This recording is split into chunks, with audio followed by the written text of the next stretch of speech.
আপনার তো সনাতন ধর্মী, আমরা যতটুকু জানি, আপনার ছেলেরা হলো মুসলমান, তো সেই হিসেবে মৃত্যুটা আপনি কেমন চান, কিভাবে চান? স্বাভাবিকভাবেই চাই, এবং আমার সন্তানরা যেভাবে মনে করে তারাই সেইভাবেই করবে আমারটা। আচ্ছা আমার নিজের কোনো চাওয়া নেই। আচ্ছা, তো আপনার কি একটু কষ্ট হয় না, বা আপনার কি কোনো ঘৃণা অথবা হিংসা হয় যে তারা মুসলমান, আমি অন্য ধর্মের? না না, মানুষ সবার উপরে মানুষ সত্য, তার উপরে কেউ নাই। মানুষ সবচেয়ে বড়। সন্তানরা তো কখনো চাইবে না যে আমার বাবা অথবা আমার মা আমাদের থেকে দূরে থাক, বিশেষ করে তারা যেহেতু মুসলমান, আমার বাবা কেন অন্য ধর্ম থাকবে।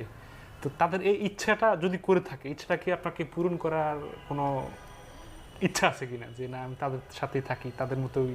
তাদের সঙ্গে থাকি, তাদের সঙ্গে তাদের না, থাকি বলতে আমি ধর্মের কথা বলছি আর কি, যে ধর্ম কনভার্ট করা। আমি ক্ষমা চেয়েছি, আপনার জানতে চাচ্ছি আর কি, যে মুসলমান হওয়ার বিষয়টা। আমি তো কনভার্ট হয়েই ওর মাকে বিয়ে করেছিলাম। তো তখন প্রয়োজন ছিল যে ওকে বিয়ে করা, কাজেই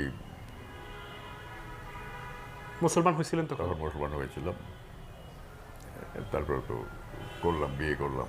আচ্ছা, তার মানে আপনি এখন মুসলমানই আছেন? হ্যাঁ। আচ্ছা, যাক, এটা অনেকে হয়তো জানে না। যাক, আমরা খুব খুব ভালো লাগলো বিষয়টা।